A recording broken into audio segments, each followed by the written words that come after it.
ഇന്നത്തെ തിരുവചനം സദൃശവാക്യത്തിൻ്റെ 13-25 വാക്യം.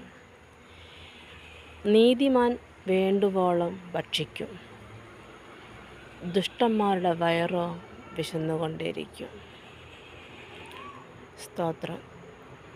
ഇങ്ങനെ പറയുന്നത് എന്താണെന്നറിയോ? ഞാനിത് കുറേ നാളായി അന്വേഷിച്ചുകൊണ്ടിരിക്കുന്നത്. ഇതെന്താ ദൈവമേ, ഈ ദുഷ്ടന്മാർ വേറെ വേറെ, നീതിമാർ വേറെ വേറെ, എന്താണവോ, ഇതേതാണവോ എനിക്കറിയില്ലായിരുന്നു. അപ്പോൾ നമ്മളേക്കും ദുഷ്ടന്മാരെ വേറെ പ്രത്യേകമായിട്ട്, നീതിമാരെ വേറെ പ്രത്യേകമായിട്ടൊന്നും.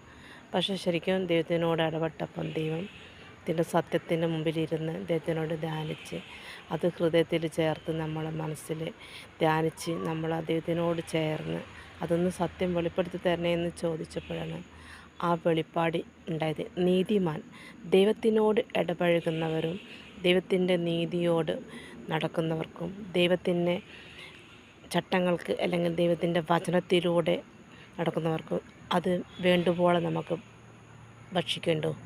അദ്ദേഹത്തിൻ്റെ വചനത്തിലൂടെ നമുക്ക് വേണ്ടുവോളം ഭക്ഷണം തരും ദൈവം, നമുക്ക് എനർജി തരും ദൈവം. അപ്പോൾ നമുക്കവിടെ ഭക്ഷണത്തിൻ്റെ ഒരു ചിന്ത വരില്ല. മറ്റ് പൈശാചികൻ്റെ ചിന്തയിലാണ് ദുഷ്ടൻ്റെ വേറായിട്ട് വരിക. വിശപ്പ് വിശപ്പ് വിശപ്പ്, അത് നമ്മളെ ആഴത്തിലേക്ക് രോഗങ്ങളേക്കും പിന്നെ നമ്മുടെ ചലനങ്ങളെയും നമുക്ക് ക്ഷീണവും കാര്യങ്ങളൊക്കെ വരുന്നത് ആ ഒരു പൈശാചികമായ ഹൃദയത്തിലേക്ക് നമുക്ക് ഇറങ്ങുമ്പോഴാണ് ദുഷ്ടൻ്റെ വേറായി മാറുക. അപ്പോൾ ദൈവത്തിൻ്റെ വചനം എന്ന് പറയുന്നത് നമുക്ക് അസ്ഥിമഞ്ചുകളൊക്കെ തുളച്ച് കയറി ദൈവത്തിൻ്റെ മഹത്വമുള്ള നാമത്തെ നമ്മൾ സ്തുതിച്ചുകൊണ്ട് ആരാധിച്ചുകൊണ്ട് ദൈവത്തിൻ്റെ വചനം നമ്മുടെ ശരീരത്തിൽ ഇറങ്ങുമ്പോൾ ആവശ്യമില്ലാത്തെല്ലാം നീക്കം ചെയ്യും. നമുക്ക് ദൈവത്തിൻ്റെ ഉണർവിലേക്കും ദൈവത്തിൻ്റെ നിറവിലേക്കും ദൈവത്തിൻ്റെ സത്യത്തിൻ്റെ ആത്മാവിലേക്ക് ഇറങ്ങി വന്ന് നമുക്കവിടെ ഭക്ഷണമെല്ലാം അന്നേരം ഉണ്ടാവുക.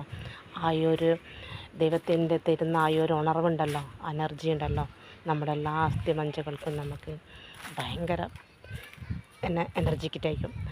ആ എനർജിറ്റി നമുക്ക് എവിടെ നിന്നും കിട്ടില്ല. നമുക്ക് ഭക്ഷണത്തിനോട് പിന്നെ നമുക്ക് ആവശ്യം വേണ്ടി വരില്ല. എന്നാലൊരു ഒരു ജലം, ഒരു വെള്ളം, അത്ര ലഘുവായിട്ട് എന്തെങ്കിലും നമുക്ക് മതി. അവിടെ ദൈവത്തിൻ്റെ സാന്നിധ്യം നമുക്ക് സമൃദ്ധമാണ്. പക്ഷെ അതുപോലെ ഇരിക്കണം കേട്ടോ. ഇതൊന്നും മാത്രമേ നമുക്ക് നേടാൻ പറ്റൂ. ഇല്ലെങ്കിൽ നമ്മളെന്ത് ചെയ്യും? ദുഷ്ടനെ വേറെ പോലെ കഴിച്ച് നമ്മളും മലിനപ്പെട്ടു പോകും. നമ്മൾ അസ്ഥിമഞ്ചുകളൊക്കെ നമ്മൾ എല്ലാ ശരീരത്തിനും കൊഴുപ്പുകളൊക്കെ അടിഞ്ഞു കൂടി അവിടെ ഒരു എണീക്കാൻ പറ്റാത്ത രൂപത്തിലേക്ക് പോകും. ആമേൻ. സ്തോത്രം. ഇതാണ് ആ വചനത്തിൻ്റെ